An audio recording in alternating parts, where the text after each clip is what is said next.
Hello, नमस्कार, जय हिंद मेरे प्यारे साथियों। आप सभी का मेजर कोचिंग क्लासेज के इस यूट्यूब चैनल पर हार्दिक स्वागत।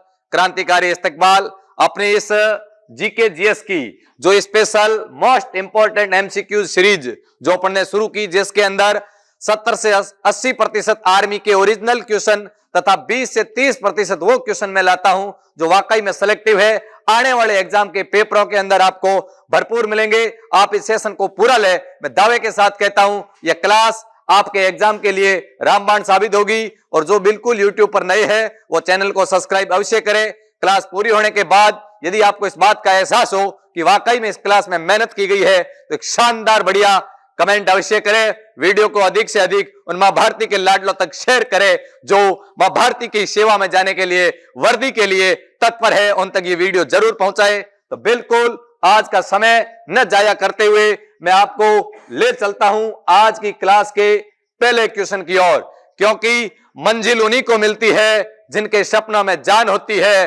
पंखों से कुछ नहीं होता है, हौसलों से उड़ान होती है, हौसलों से उड़ान होती है। तो अपना हौसला यूं ही एग्जाम के अंतिम दिन तक बरकरार रखिएगा। तो चलो, पहला क्वेश्चन आपके सामने, ग्रैमी अवार्ड का संबंध किससे है? एग्जाम की लिया जैसे वेरी इंपॉर्टेंट क्वेश्चन है। ग्रैमी अवार्ड संगीत से, फिल्म से, साहित्य से, पत्रकारिता से। तो बताओ, देखे ग्रैमी अवार्ड का संबंध किससे? पत्रकारिता की मैं बात करूं तो पत्रकारिता का पुलित्जर पुरस्कार बहुत फेमस पुरस्कार है। पुलित्जर पुरस्कार का संबंध यदि आपको पूछे तो पत्रकारिता से। साहित्य का बात करें तो ज्ञानपीठ पुरस्कार, ज्ञानपीठ पुरस्कार साहित्य से संबंधित है।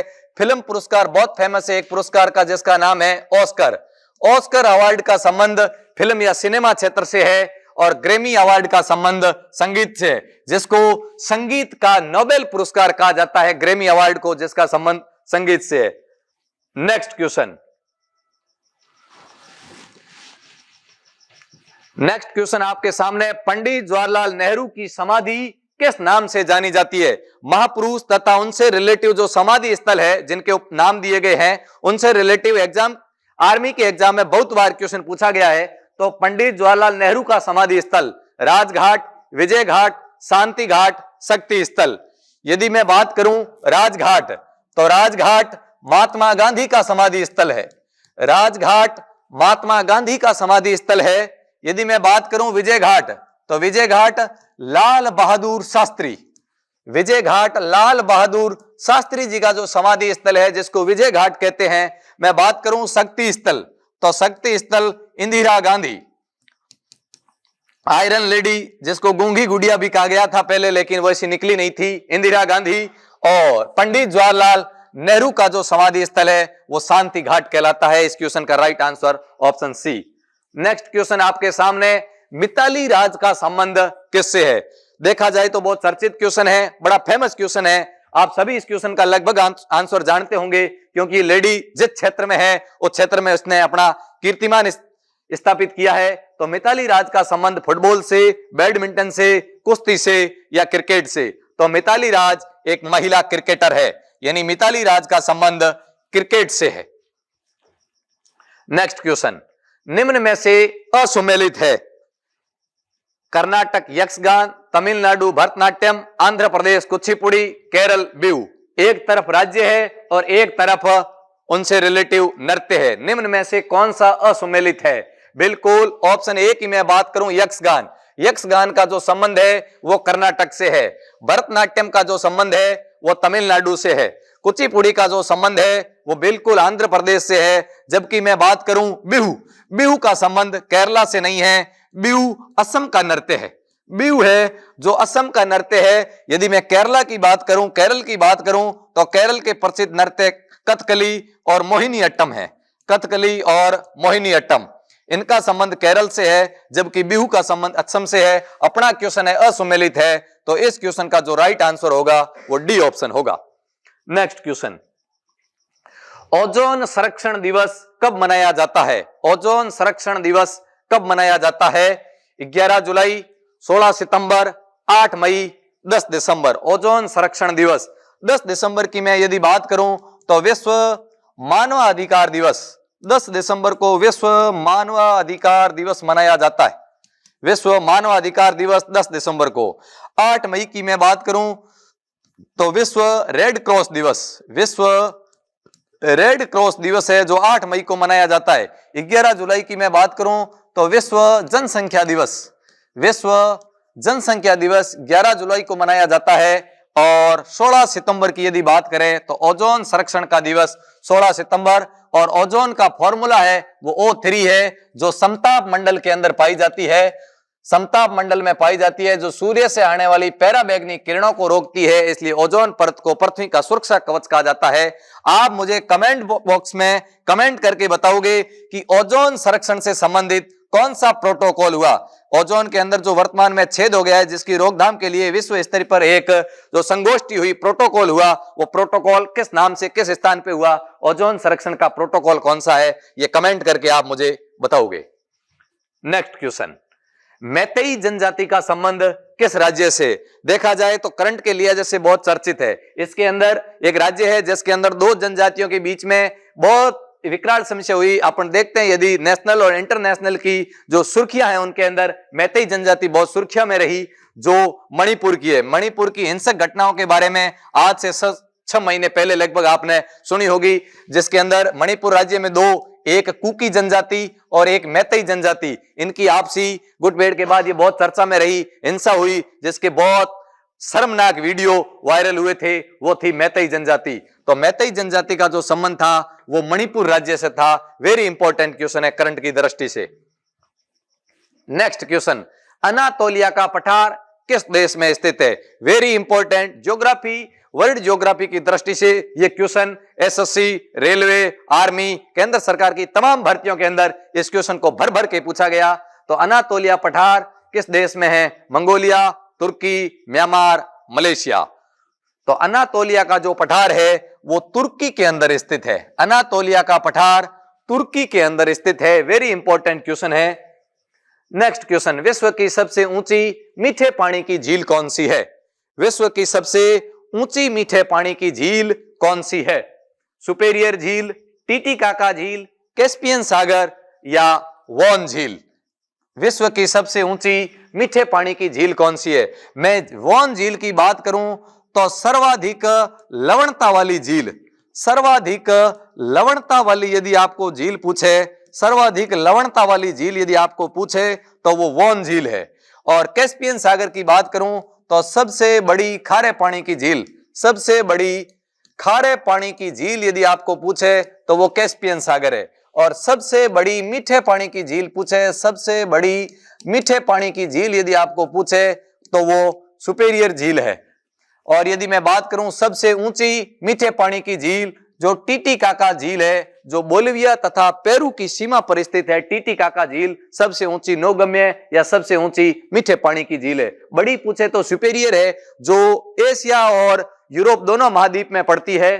सुपेरियर झील जो सबसे बड़ी मीठे पानी की है, और कैस्पियन सागर सबसे बड़ी है। वॉन झील यानी सबसे बड़ी खारे पानी की यह है, लेकिन सबसे ज्यादा खारा पानी वॉन झील का है। लवणता, यदि बराबर पानी 1 लीटर लिया जाए तो नमक की मात्रा ज्यादा वॉन झील के पानी में होगी। सबसे खारी झील जो लवणता वाली है वॉन झील है, और दूसरी मर्त सागर है। आपने कई सुर्खियों में देखा होगा, लोग समुद्र के ऊपर ऐसे उल्टे सोकर अखबार पढ़ रहे होते हैं। वो रीजन यही है, वो इतनी खारी है, जिसका घनत्व पानी का इतना अधिक है, जिसके ऊपर व्यक्ति तैरता है। जैसे मर्त सागर के कई फिल्मों के अंदर आपने ऐसे शूट देखे होंगे, आदमी समुद्र के ऊपर उल्टा सोकर अखबार पढ़ रहा है। वो घटनाएं ऐसी सर्वाधिक लवणता वाली जलों के अंदर, झीलों के अंदर घटती है।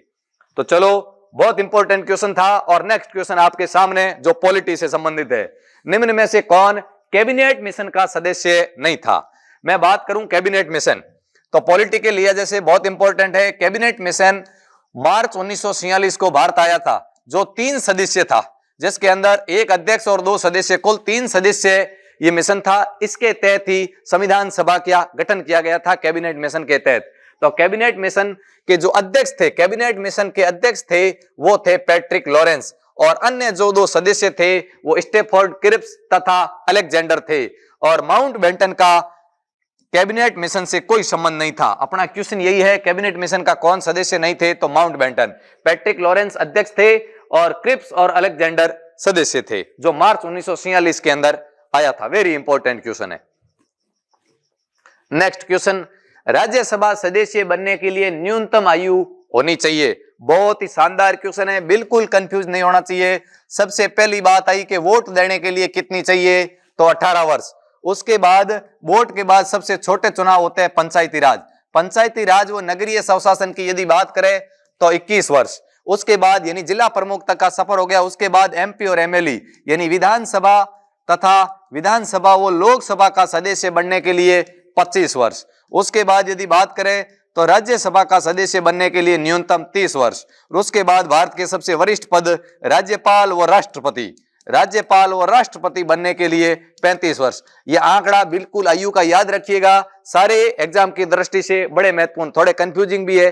कभी कभी क्वेश्चन पूछता है मुख्यमंत्री बनने के लिए न्यूनतम आयु कितनी चाहिए, तो भाई जो विधायक होता है उन्हीं में से तो ये मुख्यमंत्री बनता है। विधायक के लिए 25 वर्ष चाहिए तो मुख्यमंत्री के लिए भी 25। यदि पूछ ले प्रधानमंत्री बनने के लिए, तो लोकसभा सदस्य बनने के लिए 25 सही है, तो लोकसभा के सदस्य में से एक प्रधानमंत्री बन सकता है, तो प्रधानमंत्री बनने के लिए न्यूनतम आयु 25 सही है। एंड वैसे भारत में अधिकतम आयु का कोई प्रावधान है ही नहीं। सरकारी नौकरी में जरूर है, भर्तियों में फॉर्म भरने के लिए अधिकतम आयु जरूर तय की गई है, लेकिन राजनीति में जिस दिन मौत हो उससे पहले दिन भी चुनाव लड़ा जा सकता है। ये युवाओं के साथ एक विडंबना है।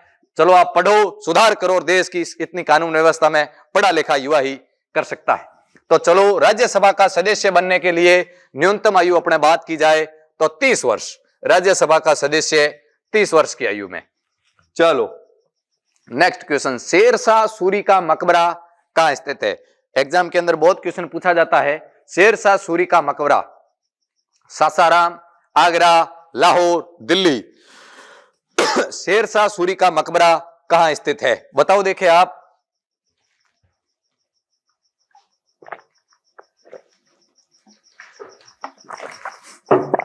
शेरशाह सूरी का मकबरा सासाराम के अंदर है, सासाराम बिहार। शेरशाह सूरी का मकबरा सासाराम बिहार में स्थित है। नेक्स्ट क्वेश्चन, कांग्रेस का विभाजन किस अधिवेशन में हुआ? कांग्रेस का विभाजन किस अधिवेशन में हुआ? लखनऊ अधिवेशन 1916, हरिपुरा अधिवेशन 1938, सूरत अधिवेशन 1907 और लाहौर अधिवेशन 1929। किस अधिवेशन के अंदर कांग्रेस का विभाजन हुआ? लखनऊ अधिवेशन की मैं बात करूं तो लखनऊ अधिवेशन के अध्यक्ष थे अंबिका चरण मजमूदार। ये इनके अध्यक्ष भी याद रखने हैं, सारे महत्वपूर्ण ये चारों जो मैंने ऑप्शन में दिए। अंबिका चरण मजूमदार। हरिपुरा अधिवेशन की बात करूं तो सुभाष चंद्र बोस हरिपुरा अधिवेशन के अध्यक्ष थे। सूरत की मैं बात करूं तो रास बिहारी घोष, और लाहौर की बात करूं तो पंडित जवाहरलाल नेहरू। और इसके अंदर जो घटना घटी थी लाहौर अधिवेशन, जिसके अंदर पूर्ण स्वराज्य का संकल्प लिया गया था और प्रथम स्वतंत्र दिवस 26 जनवरी को 1929 को मनाया गया था। इसलिए तो भारत का संविधान 26 नवंबर 1949 को बन के तैयार हो गया था। फिर भी 2 महीनों का इंतजार करके 26 जनवरी 1950 को इसी दिन को यादगार मनाने के लिए वो प्रथम स्वतंत्र दिवस था, लेकिन वर्तमान में 26 जनवरी को गणतंत्र दिवस मनाया जाता है। और मैं बात करूं सूरत अधिवेशन के अंदर कांग्रेस का विभाजन हुआ था। कांग्रेस का विभाजन सूरत अधिवेशन 1907 में हुआ और कांग्रेस का पुनः एकीकरण यदि आपको पूछे, कांग्रेस पुनः एक कब हुई? कांग्रेस का पुनः जो एकीकरण हुआ वो 1916 के अंदर हुआ। पुनः कांग्रेस का पुनः एकीकरण हुआ, गरम दल और नरम दल एक हुए और कांग्रेस और मुस्लिम लीग का समझौता भी लखनऊ अधिवेशन के अंदर हुआ। वेरी इंपॉर्टेंट अधिवेशन था भारत के इतिहास के लिए लखनऊ अधिवेशन। नेक्स्ट क्वेश्चन, असम राज्य का शौक किस नदी को कहा जाता है?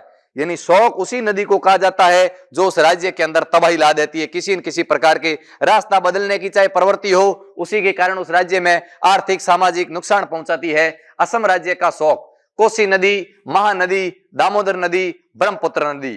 कोसी नदी की यदि बात करें, कोसी नदी, तो कोसी नदी बिहार का शौक है।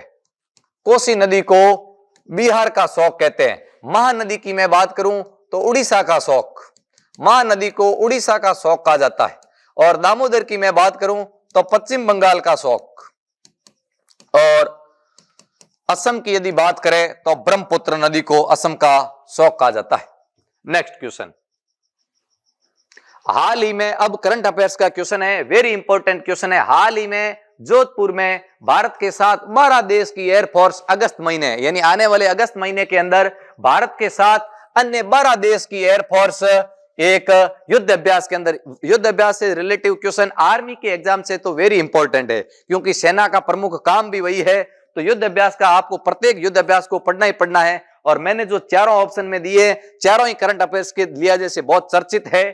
तो 12 देश की सेना, 12 देश एक साथ युद्ध अभ्यास में भाग लेंगे जो अगस्त महीने में आयोजित होगा, वो कौन सा है? यदि मैं बात करूं सांडा तंसिक, तो सांडा तंसिक भारत तथा सऊदी अरब के साथ हाल ही में हुआ है। भारत तथा सऊदी अरब, बहुत क्वेश्चन पूछा जाएगा सीधा।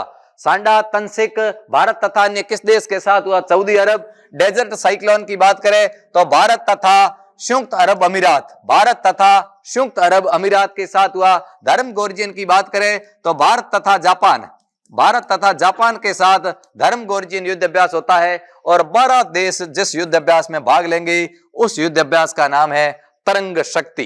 क्या है? तरंग शक्ति। इस क्वेश्चन को नोट करके रखिएगा। नेक्स्ट क्वेश्चन, कहां बैठी है?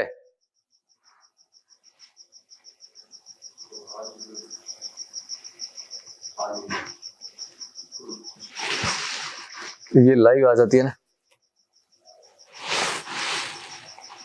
चलो नेक्स्ट क्वेश्चन, चौथे खेलो इंडिया यूनिवर्सिटी गेम्स का शुभंकर क्या है? चौथा खेलो इंडिया यूनिवर्सिटी गेम के शुभंकर क्या है? चौथा खेलो इंडिया यूनिवर्सिटी गेम है जो असम के गुवाहाटी के अंदर आयोजित हो रहा है। पहले मैंने एक क्लास के अंदर ये क्वेश्चन करवाया भी था। चौथा खेलो इंडिया यूनिवर्सिटी गेम कहां आयोजित करवाए जा रहे हैं? तो असम के अंदर। और जिसका जो शुभंकर है वो है अष्टलक्ष्मी, जिसका शुभंकर का नाम है अष्टलक्ष्मी। बहुत इंपॉर्टेंट क्वेश्चन है ये, अपने जीके के 15 क्वेश्चन। अब साइंस से पहले आपके लिए बहुत बड़ी इंफॉर्मेशन, मेजर कोचिंग क्लासेज के अंदर आर्मी अग्निवीर को लेकर ऑफलाइन बैचेज शुरू हो चुके हैं। जो बिल्कुल जो बच्चियां मां भारती की लाडली, मां भारती की सेवा में जाना चाहती है, अपने वर्दी के पहनने का सपना पूरा करना चाहती है, उनके लिए मेजर कोचिंग क्लासेज ने बिल्कुल निःशुल्क तोहफा दे रखा है। ऑफलाइन बैच उनके लिए बिल्कुल निःशुल्क रहेगा। और भावी फौजियों के लिए भी बिल्कुल नाम मात्र फीस में मां भारती की सेवा में जाने का सपना ये मेजर कोचिंग क्लासेज की टीम अपने मार्गदर्शन के माध्यम से आपको वहां सफलता तक पहुंचाने में प्रयास करेगी। आप सभी बिल्कुल एक बार मेजर कोचिंग क्लासेज के इन ऑफलाइन बैचेज को जरूर विजिट करें। तो बिल्कुल आप इन मोबाइल नंबरों के माध्यम से टेक्निकल टीम को इंफॉर्मेशन कर सकते हैं। और बिल्कुल समय बहुत कम बचा है, एग्जाम आपका 22 अप्रैल को होने वाला है, समय बिल्कुल कम बचा है। कमर कस लीजिएगा, जल्दी से ऑफलाइन बैचेज ज्वाइन कर लीजिएगा और अपने मां भारती की सेवा में जाने का सपना पूरा करिएगा। तो बिल्कुल ये थे अपने जीके के क्वेश्चन। अब आपके सामने आज की क्लास का 16वां क्वेश्चन और साइंस का पहला क्वेश्चन, खट्टे फलों में निम्न में से कौन सा विटामिन प्रचुर मात्रा में पाया जाता है? खट्टे फलों में यानी जैसे माना जाए आंवला है, खट्टे फलों के अंदर कौन सा विटामिन पाया जाता है? Vitamin K, vitamin C, vitamin E, vitamin B, कौन सा पाया जाता है खट्टे फलों में? विटामिन के की बात करूं तो रक्त का थक्का जमाने में सहायक है। ये बहुत पूछा जाता है एग्जाम में, रक्त का थक्का बनाने में सहायक यदि आपको पूछे तो विटामिन के है। और विटामिन ए की मैं ई की बात करूं तो विटामिन ई को ब्यूटी विटामिन भी कहा जाता है, ब्यूटी विटामिन, या फिर इसको ब्यूटी विटामिन या ब्यूटी हार्मोन कहा जाता है। इसी के साथ ये बांझपन के लिए उत्तरदायी है, जनन क्षमता कमजोर होती है विटामिन ई की कमी से। और खट्टे फलों के अंदर कौन सा विटामिन पाया जाता है? तो खट्टे फलों में जैसे आंवला, उसके अंदर सी प्रचुर मात्रा में पाया जाता है।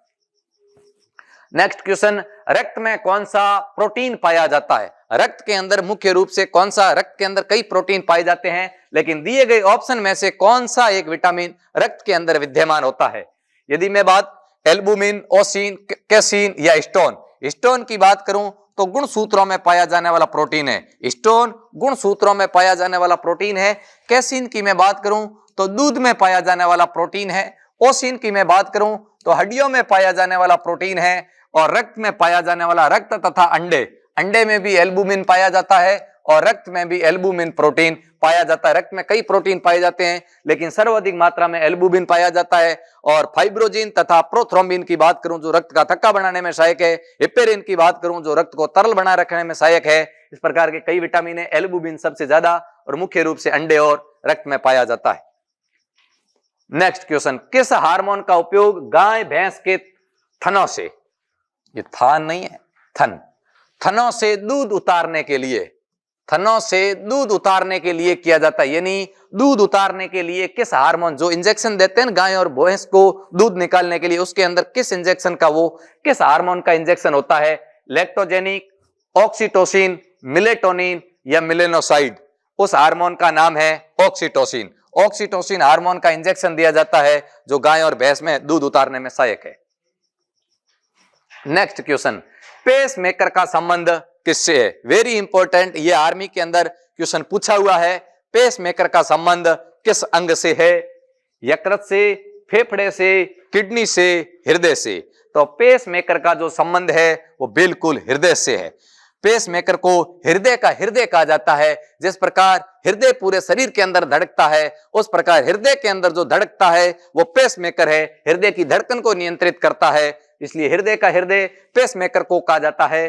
तो पेस मेकर का संबंध हृदय से। वेरी इंपॉर्टेंट क्वेश्चन है पेस मेकर। और जो हृदय से संबंधित जो जांच की जाती है जिसका नाम है ईसीजी, ये भी एग्जाम के अंदर कई बार क्वेश्चन पूछा जाता है। ईसीजी का संबंध किससे है? तो हृदय से है। और यदि पूछ ले मस्तिष्क से संबंधित भी एक जांच है जो बहुत कंफ्यूजिंग पॉइंट रहती है, वो है ईईजी। ईईजी पूछे तो मस्तिष्क से है और ईसीजी पूछे तो हृदय से है। नेक्स्ट क्वेश्चन, निम्न में से मछली का उत्सर्जी पदार्थ है? यदि उत्सर्जन की बात करें तो अलग अलग वर्गों के अंदर अलग अलग वर्ग के जीव अलग अलग उत्सर्जन के रूप में पदार्थों को उत्सर्जित करते हैं। मछली यानी जलीय जीव अपना उत्सर्जन किस रूप में करते हैं? यूरिया, यूरिक अम्ल, गुआनिन, अमोनिया। यदि मैं यूरिया की बात करूं तो यूरिया के रूप में स्तनधारी जितने भी जैसे गाय है, भैंस है, मानव है, स्तनधारी यूरिया के रूप में। यूरिक अम्ल की यदि मैं बात करूं तो यूरिक पक्षी अपना उत्सर्जन, पक्षी तथा सरीसृप वर्ग, पक्षी तथा सरीसृप है जो यूरिक अम्ल के रूप में। गुआनिन की मैं बात करूं तो कीट पतंग अपना उत्सर्जन गुआनिन के रूप में करते हैं। जबकि मछली यानी अर्थांत जलीय जीव अपना जो उत्सर्जन है वो अमोनिया के रूप में उत्सर्जित करते हैं। और अमोनिया का फॉर्मूला NH3 होता है, NH3। नेक्स्ट क्वेश्चन, चेचक रोग किनके कारण फैलता है? इसकी एक जल्दी मैं वीडियो लेकर आऊंगा पूरे रोगों का आपका बाइट ट्रिक के साथ। चेचक की मैं बात करूं, चेचक रोग किनसे फैलता है? तो यदि जीवाणु की बात करें तो जीवाणु से नहीं, ये जो चेचक है विषाणु से फैलता है। विषाणु के रोगों की ट्रिक है, रचना हमें पानी दो जरा। इसके अंदर जब रचना से रेबीज और सी से चेचक बन गया, यानी चेचक रोग है जो विषाणु से संबंधित है। आप बिल्कुल नो टेंशन रहिए, जल्दी मैं एक ट्रिक के माध्यम से पूरे रोगों का एनालिसिस कर दूंगा। एक ट्रिक के माध्यम से कौन सा रोग जीवाणु से फैलता है, कौन सा विषाणु से फैलता है, कौन सा प्रोटोजोआ से और कौन सा कृमि से, बिल्कुल एनालिसिस करेंगे। तो विषाणु से रिलेटिव है चेचक रोग। तो आप मुझे खोज करके बताओ, सर्च ढूंढ कर बताओगे, कमेंट बॉक्स के अंदर बताओगे चेचक के टीके की खोज किसने की? चेचक के टीके की खोज किसने की? इसका जवाब आपको मेन कमेंट बॉक्स के अंदर देना है। और ये चेचक का टीका खोजा गया, विश्व का पहला टीका था, विश्व की प्रथम वैक्सीन थी, वो चेचक का टीका था। और जो खोज करने वाले थे उनको टीकाकरण का जनक कहा जाता है। तो आप बताओगे टीके की खोज किसने की? चेचक के टीके की खोज किसने की? नेक्स्ट क्वेश्चन, ध्वनि की चाल सर्वाधिक किसमें होती है? एक इससे पहले क्वेश्चन आया था, उसमें मैंने पूछा था पहले वाली क्लास में प्रकाश की चाल सर्वाधिक किसमें होती है, और यहाँ अपना क्वेश्चन है ध्वनि की चाल सर्वाधिक किसमें होती है? प्रकाश की जो चाल होती है, प्रकाश मैं बात करूं प्रकाश की, तो प्रकाश की चाल सबसे ज्यादा निर्वात में होती है। बिल्कुल, निर्वात का मतलब होता है जहां ठोस द्रव गैस कुछ नहीं है, बिल्कुल शून्य अंतरिक्ष है निर्वात। तो प्रकाश में कोई रोकने वाला नहीं होता है, तो बड़ी स्पीड से आता है। निर्वात में सबसे ज्यादा होती है प्रकाश में चाल, और सबसे कम प्रकाश की चाल ठोसों में होती है। जबकि ध्वनि उल्टी है, ध्वनि की सबसे ज्यादा जो चाल होती है वो ठोसों में होती है। ठोस में ध्वनि की चाल सर्वाधिक होती है और निर्वात में सबसे कम होती है। ठोसों में भी यदि आपको पूछे तो स्टेनलेस स्टील तथा एल्यूमिनियम, धातु में पूछे तो एल्यूमिनियम, सर्वाधिक पूछे तो स्टील में, और धातुओं की बात करें तो एल्यूमिनियम में, और यदि अवस्थाओं की बात करें तो ठोस में ध्वनि की चाल सर्वाधिक होती है। नेक्स्ट क्वेश्चन, नेत्रदान के समय आंख के किस अंग का दान किया जाता है? नेत्रदान के समय किस अंग का दान किया जाता है? रेटिना, पुतली, कॉर्निया, लेंस। यदि मैं बात करूं रेटिना, तो वस्तु का जो प्रतिबिंब है वो कहां बनता है? वस्तु का प्रतिबिंब, वस्तु का प्रतिबिंब रेटिना के ऊपर बनता है। पुतली की मैं बात करूं तो आंख में प्रकाश की मात्रा को नियंत्रित करती है, प्रकाश की मात्रा को नियंत्रित करती है पुतली। और लेंस की मैं बात करूं तो आंख, मानव आंख है जो उत्तल लेंस की भांति काम करती है। और नेत्रदान के समय दान में दिया जाने वाला यदि आपको अंग पूछे तो वो कॉर्निया है। क्या है? कॉर्निया है। नेक्स्ट क्वेश्चन, डीसी धारा को एसी धारा में बदलने वाला यंत्र है। डायरेक्ट करंट को अल्टरनेटर करंट में बदलने वाला यंत्र कौन सा है? रेक्टिफायर, ट्रांसफार्मर, इन्वर्टर, इनमें से कोई नहीं। तो बताओ, ट्रांसफार्मर की यदि बात करें तो ये तो एसी के वोल्टेज को क्या करता है? एसी के वोल्टेज को कम या ज्यादा करने में काम का है। एसी के वोल्टेज को कम या ज्यादा करने के लिए सहायक है इन्वर्टर। और मैं यदि बात करूं रेक्टिफायर, तो रेक्टिफायर डीसी को एसी को डीसी में बदलने में सहायक है। एसी को डीसी के अंदर बदलने के लिए रेक्टिफायर है जो सहायक है। यदि इन्वर्टर की बात करूं तो इन्वर्टर डीसी को एसी में तब्दील करता है। डीसी दिष्ट धारा है जो एक दिशा में चलती है और ये प्रत्यावर्ती धारा है। तो डीसी को एसी में बदलने की यदि बात की जाए तो इन्वर्टर सहायक है, और एसी को डीसी में बदलने की बात करी जाए तो रेक्टिफायर और ट्रांसफार्मर होता है जो एसी के वोल्टेज को कम और ज्यादा करने के अंदर सहायक है। नेक्स्ट क्वेश्चन, जब पानी को 10 डिग्री सेल्सियस 0 डिग्री सेल्सियस से 10 डिग्री तक गर्म किया जाता है तो उसके घनत्व पर क्या प्रभाव पड़ेगा?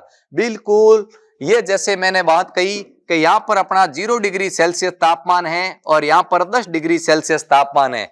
यहां पर एक बीच में एक तापमान आ गया 4 degree Celsius. Very important fact है, 4 डिग्री सेल्सियस और पानी का सर्वाधिक घनत्व होता है। सीधा क्वेश्चन आता है, पानी का सर्वाधिक घनत्व कितने डिग्री तापमान पर होता है? तो 4 डिग्री तापमान पर होता है। क्वेश्चन थोड़ा सा, इस क्वेश्चन के अंदर रीजनिंग लगाई गई है कि 0 डिग्री सेल्सियस से 10 डिग्री तक आने पर क्या प्रभाव पड़ेगा? तो बताओ, घटेगा, बढ़ेगा, पहले बढ़ेगा फिर घटेगा, पहले घटेगा फिर बढ़ेगा। तो देखिए, जब 0 डिग्री से 10 डिग्री तक गर्म किया जाएगा तो ये सबसे ज्यादा घनत्व यहां होता है। यहां से इधर भी कम है और इधर भी कम है। तब 0 से 4 तक किया जाएगा तो आप देखिए, पहले बढ़ेगा फिर घटेगा, पहले बढ़ेगा फिर घटेगा। तो इस क्वेश्चन का जो अपना राइट आंसर होगा वो होगा सी ऑप्शन, पहले घनत्व बढ़ेगा फिर घटेगा। यदि बात आती घनत्व की तो 4 डिग्री सेल्सियस पर न्यूनतम आयतन की बात आती तो 4 डिग्री सेल्सियस पर न्यूनतम आयतन होता है। सबसे कम आयतन 4 पर होता है, सबसे ज्यादा घनत्व 4 डिग्री पर। आयतन यहां क्वेश्चन होता कि आयतन पर क्या प्रभाव पड़ेगा, तो पहले घटता और फिर बढ़ता, और घनत्व की बात है इसलिए पहले बढ़ा और फिर घटा। बिल्कुल इजी कंसेप्ट है। इस कंसेप्ट को आप क्लियर करोगे तो बिल्कुल रटना नहीं पड़ेगा इसको, इतनी सी बात है और इससे घुमा घुमा के क्वेश्चन पूछा जाता है। नेक्स्ट क्वेश्चन, प्रकाश संश्लेषण की क्रिया सर्वाधिक किस रंग में होती है? प्रकाश संश्लेषण की क्रिया जो पौधे अपने भोजन बनाते समय जिस प्रक्रिया का उपयोग करते हैं वो प्रकाश संश्लेषण, CO2, ग्लूकोज तथा जो सूर्य का प्रकाश तथा क्लोरोफिल की उपस्थिति में जो भोजन की प्रक्रिया बनती है उसी की बात यहां की जा रही है। तो बताओ, प्रकाश संश्लेषण की जो क्रिया होती है वो सर्वाधिक लाल रंग में होती है और सबसे कम जो होती है वो बिल्कुल बैगनी में होती है। तो ये इंद्रधनुष के जो 7 रंग हैं जिसको शॉर्टकट में विबग्योर कहा जाता है, विबग्योर के आधार पे ध्यान रखना है आपको। टॉप पर लाल है तो सबसे कम बैगनी होगा, जहां जहां टॉप आर है वहां वी सबसे लास्ट ही होता है। तो सर्वाधिक प्रकाश संश्लेषण की क्रिया लाल रंग में है तो सबसे कम यदि पूछे बैगनी में। कभी कभी आरोही क्रम अवरोही क्रम में पूछता है तो बिल्कुल शंका नहीं करनी, अपन को सिर्फ ये इतना ही तो याद रखना है जैसे अपन को प्रकीर्णन, अपवर्तनांक, चाल, तरंग दैर्ध्य तथा प्रकाश संश्लेषण की प्रक्रिया, सारे कंसेप्ट एक साथ क्लियर हो जाते हैं। नेक्स्ट क्वेश्चन, इलेक्ट्रॉन पर कितना आवेश पाया जाता है? एक परमाणु के अंदर 3 मौलिक कण होता है, एक होता है इलेक्ट्रॉन, एक होता है प्रोटॉन और एक होता है न्यूट्रॉन। न्यूट्रॉन जो होता है वो होता है उदासीन। प्रोटॉन की बात करें तो प्रोटॉन होता है धनावेश, और इलेक्ट्रॉन की बात करें तो इलेक्ट्रॉन होता है ऋणावेश। और कितना क्या मान होता है, इलेक्ट्रॉन पर कितना आवेश होता है, तो बिल्कुल ऋणावेश होता है, और इलेक्ट्रॉन पर जो आवेश होता है उसका मान होता है -1.6 इंटू 10 की घात -19 कूलाम। आवेश को कूलाम में मापा जाता है, जिसका प्रतीक C होता है। यह है इलेक्ट्रॉन का आवेश और यह है प्रोटॉन का आवेश। इलेक्ट्रॉन और प्रोटॉन के आवेश का मान समान होता है, लेकिन इलेक्ट्रॉन ऋणावेश होता है और प्रोटॉन धनावेश होता है, जबकि जो न्यूट्रॉन होता है जिसका आवेश बिल्कुल शून्य होता है, क्योंकि न्यूट्रॉन बिल्कुल न्यूट्रल है, उदासीन है, न लेना न देना, न माधो का लेना न ऊधो का देना। नेक्स्ट क्वेश्चन, दूध का पीएच मान कितना होता है? वेरी इंपॉर्टेंट क्वेश्चन है। ये फैक्चुअल बातें मैं मानता हूं बिल्कुल टफ है, कई बार पढ़ने के बाद याद होगी, लेकिन एग्जाम की दृष्टि से मेरिट में आने के लिए जो 5 से 7 नंबर का जो गैप होता है, वो इस प्रकार के जो कंफ्यूजिंग क्वेश्चन होते हैं वही मेरिट को छू पाते हैं। तो दूध का पीएच मान कितना होता है? 6.4, 7.4, 1.4 या 7? दूध का पीएच मान कितना होता है? यदि 7 की मैं बात करूं तो 7 बिल्कुल ये होती है पीएच स्केल, जो 1 से लेके 14 तक चलती है, जिसमें बीच में 7 होता है। 7 होता है वो उदासीन होता है, और 1 से 7 के मध्य अम्लीय होते हैं, और 7 से 14 के मध्य क्षारीय। बिल्कुल इजी। और पीएच स्केल के जो खोज करता थे वो सोरेंसर थे, ये मैं कई बार क्लासों में बता चुका हूं, पीएच स्केल के आविष्कारक सोरेंसर। अब दूध का पीएच मान, अब यदि मैं 7 की करूं, उदासीन जैसे जल, जो शुद्ध जल होता है जिसका पीएच मान, जल है जैसे NaCl, साधारण नमक है जो एक प्रकार का लवण है, NaCl का पीएच मान 7 होता है। 1.4 की बात करूं तो जठर रस का पीएच मान 1.4 होता है। 7.4 की बात करूं, बहुत इंपॉर्टेंट है, मानव रक्त का जो पीएच मान होता है वो 7.4 होता है, और दूध का पीएच मान यदि आपको पूछे तो 6.4 होता है। नेक्स्ट क्वेश्चन आपके सामने, तांबे का शत्रु तत्व कौन सा है? तांबे का शत्रु तत्व कौन सा है? हाइड्रोजन या तांबा नहीं है, चांदी का शत्रु, तांबे का नहीं, चांदी का शत्रु तत्व कौन सा है? सिल्वर का शत्रु तत्व कौन सा है? Hydrogen, nitrogen, sulphur, phosphorus. चांदी का शत्रु तत्व कौन सा है? तो सल्फर है। सल्फर जिसको अपन गंधक बोलते हैं, सल्फर या गंधक, जो चांदी का, जिसकी जब भी ये सल्फर यदि कहीं कहीं इलाके के अंदर इसकी यदि बिखरी हुई होती है तो चांदी के जो आभूषण है बिल्कुल काले पड़ जाते हैं, यानी चांदी की चमक को फीका कर देती है, इसलिए चांदी का शत्रु सल्फर को कहा गया है। तो ये थे 30 क्वेश्चन, और ये क्वेश्चन था कल, जिसका जवाब मैंने आपको लाइव चैट में न देकर मेन कमेंट बॉक्स में देने के लिए कहा था। वो क्वेश्चन था, विश्व में सर्वाधिक वर्षा होने वाला स्थान कौन सा है? सर्वाधिक वर्षा कहाँ होती है पूरे विश्व में? तो वो भारत का एक स्थान है जिसका नाम है मासिनराम। मासिनराम भारत का एक स्थान है, मासिनराम, जो भारत के मेघालय राज्य में स्थित है। मासिनराम, जहां पर विश्व की सर्वाधिक वर्षा होती है, वो है मासिनराम।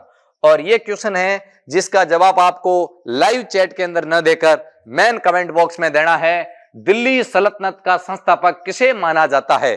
दिल्ली सल्तनत का संस्थापक किसे माना जाता है? इस क्वेश्चन का जवाब आपको लाइव चैट में न देकर मेन कमेंट बॉक्स में देना है।